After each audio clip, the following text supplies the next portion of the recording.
இஸ்லாமியர் மட்டும் எப்படி நேற்று 30 பேர் போனாங்க, எங்களை கைது பண்ணி சிறையில் அடைக்கிறாங்க. என்னத்துக்கு? நாங்க என்ன அவ்வளவு குடும்பம் பண்ணோம்? எங்க உரிமையை கேட்கறதுக்கு எங்களை கைது பண்ணுவாங்களா? நேற்று இஸ்லாமியர் மலை மேல போனாங்கல்ல, எந்த இஸ்லாமியரை கைது பண்ணாங்க? இந்த காவல்துறை யார் மதவாதம் செய்கிறார்கள்? யார் மதவாதம்?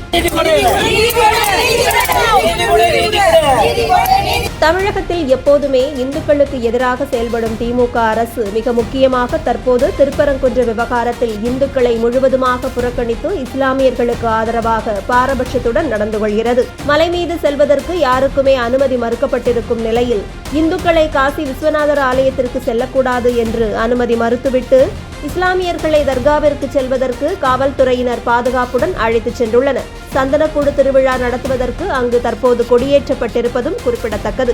இந்த நிலையில் தமிழக அரசின் செயல்பாடுகளை எதிர்த்து திருப்பரங்குன்றத்தைச் சேர்ந்த ஹர்ஷினி என்ற திருநங்கை தலைமையில் திருப்பரங்குன்றம் பகுதிகளைச் சேர்ந்த பெண்கள் கையில் சிலம்புடன் மதுரை மாவட்ட ஆட்சியர் அலுவலகத்தில் நீதி கேட்டு மனு அளித்துள்ளனர்.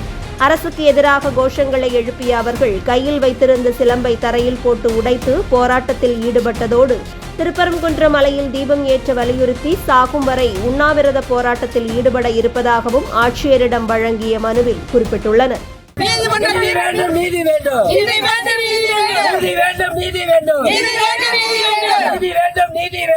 வாழ்க்கையை சீரழிஞ்சிருக்க அரசு அதை பார்க்காம புனிதமான இடத்தை அடைச்சு வச்சிருக்கு. தீர்ப்பு வழங்கியும் இதை நடைமுறைப்படுத்தாத இந்த தமிழக அரசை வன்மையாக கண்டிக்கின்றோம்.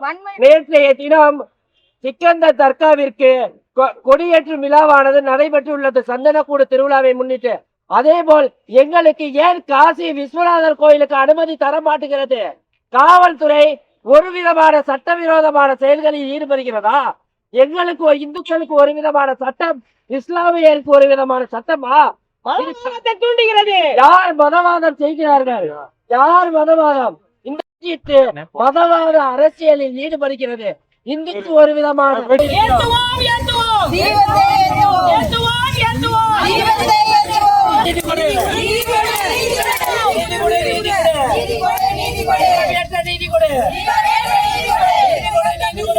நான் வந்து திருப்பரங்குன்றத்துல இருக்கிறேன். 10 வருட காலமா அங்க வசிச்சு வர்றேன்.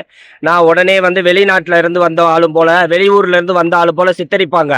ஏன்னா வந்து என்னன்னா, நான் என்னோட ஆதார கார்டு முதற்கண்டு உங்ககிட்ட ஒப்படைக்கிறேன். இன்னைக்கு என்ன நடக்குதுன்னா, நேற்று திருப்பரங்குன்றத்துல சந்தனக்கூடு திருவிழா வந்து இஸ்லாமியர்கள் நடத்துறாங்க. அவங்களுக்கு மட்டும் தனிப்பட்ட முறையில நேற்று அனுமதிச்சு அவங்க மலை மேல 30 பேர் போய் சந்தனக்கூடு திருவிழாக்கான கொடியேற்றம் பண்ணியிருக்காங்க. அந்த கொடியேற்றம் பண்ண இடம் வந்து இந்துக்களுக்கு சொந்தமானது. அது தல விருச்சகம். திருப்பரங்குன்றம் முருகன் கோயிலோட தல விருச்சகத்துல எப்படி ஏத்தலாம்? அந்த கோவிலுக்கு புராணமான மரத்தை வந்து இழிவுபடுத்தும் விதமாக வந்து இஸ்லாமியர்கள் வந்து வருட இது மாதிரி மரத்துல வந்து கொடியேற்றுறது தவறு.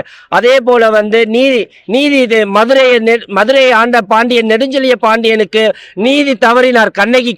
கண்ணகி எப்படி கோபம் கொண்டு எழுந்து மதுரையை எரித்தாரோ அதே போல இன்னைக்கு நாங்க திருப்பரங்குன்றதுக்காக உயர் நீதிமன்றம் கொடுத்த GR சுவாமிநாதன் கொடுத்த தீர்ப்புக்கு மதிப்பளிக்காத அரசு துறை அதிகாரிகளை கண்டித்து நாங்கள் வந்து நீதி கேட்டு வந்திருக்கோம். கண்ணகி எப்படி மதுரையை எரிச்சு நீதி கேட்டாலோ அதே போல நாங்க இன்னைக்கு கையில எங்க சிலம்பை எடுத்துட்டு வந்து பூரணச்சந்திரன் எப்படி மரணம் அடைஞ்சாரு, இன்னைக்கு எப்படி பூரணச்சந்திரன் வந்து சாவுக்கு வந்து யார் காரணம்?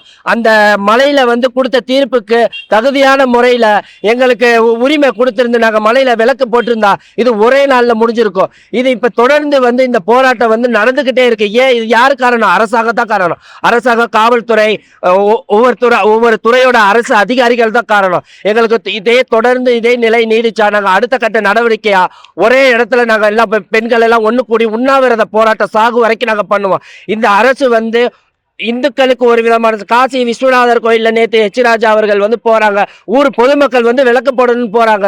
காசி விஸ்வநாதர் கோயில ஏன் அனுமதிக்க மாட்டீங்க? அப்ப எப்படி இஸ்லாமியரை மட்டும் அனுமதிக்கிறீங்க? திருப்பரங்குன்றத்துல தீபம் ஏற்றணும். நேற்று இஸ்லாமியருக்கு ஒரு அனுமதி கொடுக்கறாங்க. ஆனா எங்களுக்கு ஏன் அனுமதி கொடுக்க மாட்டாங்க சார்? காசி விஸ்வநாதர் கோயிலுக்கு மேல போக நாங்க இந்து தானே? நாங்க அகதியா? நாங்க வேற மதத்தை சார்ந்தவர்களா? நாங்க இந்து மதத்தை சார்ந்தவர். நாங்க சொல்றோம் எங்களுக்கு உரிமை இருக்கு, எங்களுக்கு மலை மேல போக. ஏன் எங்களை விட மாட்டாங்க? அப்ப இஸ்லாமியருக்கு ஒரு சட்டம், இந்துக்களுக்கு ஒரு சட்டம்னு எதுவும் சட்டம் ஏற்றப்பட்டுள்ளதா? இது மதவாதம். எங்க இந்துக்களை மதவாதம் சொல்ற இந்த கேடுகட்ட அரசு துறைகள் எங்களை மதவாதம் சொல்ற பப்ளிக்கு ஆனா இன்னைக்கு நாங்க மதவாதம் பண்ணல, அந்த திமுக மதவாதம் பண்ணுதுன்றத கண்கூட காணலாம். இஸ்லாமியர் மட்டும் எப்படி நேத்து 30 பேர் போனாங்க, எங்களை கைது பண்ணி சிறையில் அடைக்கிறாங்க. என்னத்துக்கு? நாங்க என்ன அவ்வளவு கொடுமை பண்ணோம்?